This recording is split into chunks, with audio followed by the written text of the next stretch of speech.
All right, this one this video I'm going to talk about the relationship between the lengths of the sides in a triangle and the size of the measures of the angles.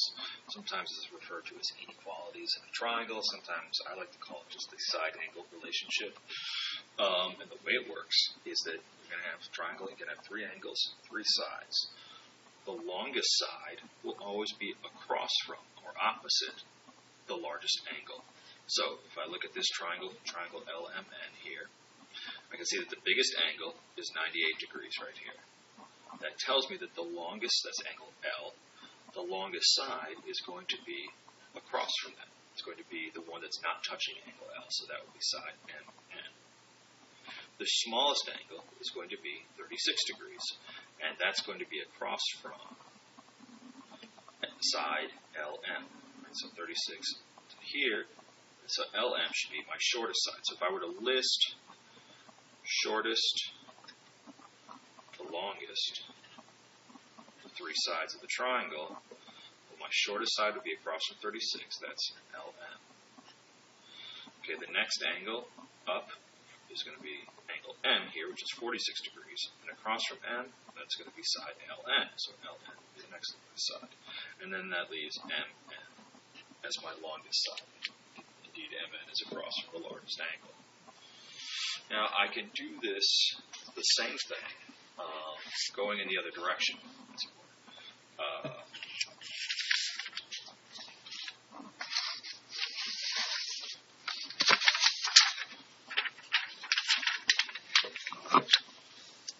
Now I have a triangle, XYW, and I've got the sides of the triangle. I'm given the lengths of the sides of the triangle, 19, 17, and 20. I can use that information to go in the other direction, find the largest angle, smallest angle, and so on. So the longest side in this triangle is XW here, right? And the side that's across from that, the angle that's across from that, should be the largest angle. So the largest angle should be Y. So if I want to list these from largest to smallest, and different problems will ask you to do different things, so you need to make sure you pay close attention to what they're asking you. Well, the largest angle should be angle Y. It's across from the longest side. The next longest side is XY, and across from that is angle W. So angle W will be the next largest angle.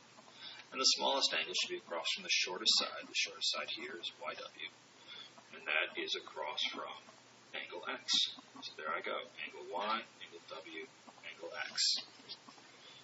Now, we can see the same kinds of problems sometimes. You see them, but instead of a picture, they'll just give you the actual measurements.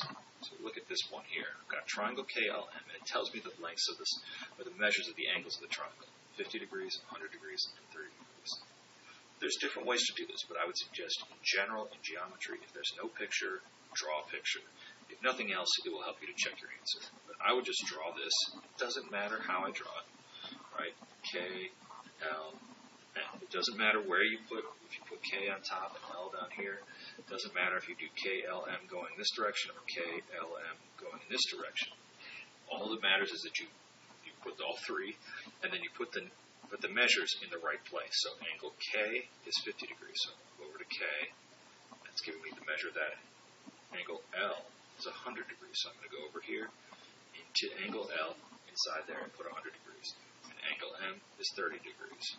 Okay? All right, now I've got the three angles, and I can say, well, let's just do,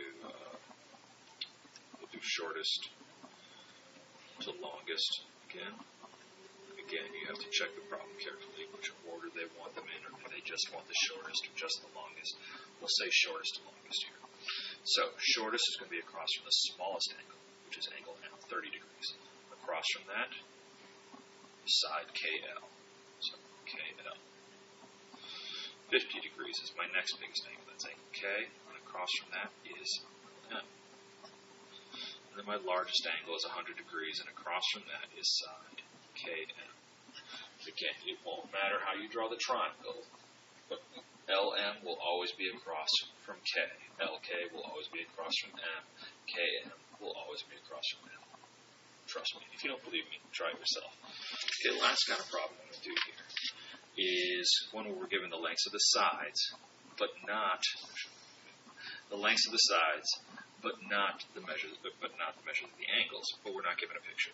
Okay, so we got triangle UVW. Again, I don't have a picture, so I'm going to draw one. Doesn't matter how I do it. UVW. Doesn't matter if my triangle looks nice. Doesn't matter if the sides or the right lengths are proportionally correct or anything. Just matters that I put everything in the right place. So VW is 13 meters. UW is 11.7 meters. It's UW, 11.7 meters. And UV is 5.8 meters. 5.8 meters. Okay. Got everything I need. Let's do largest to smallest.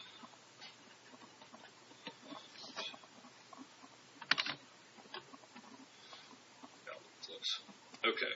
Alright, so I've got largest angle, so I'm looking for the largest angle. Well, that's going to be across the longest side. The longest side is WV, it's 13 meters.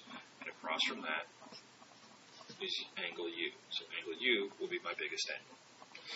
Next biggest side is 11.7 meters. That's side WU. And across from that is angle V. So angle V will be my next biggest angle. Now, smallest side, UV, goes with the smallest angle. So that's going to be angle W. And there you go.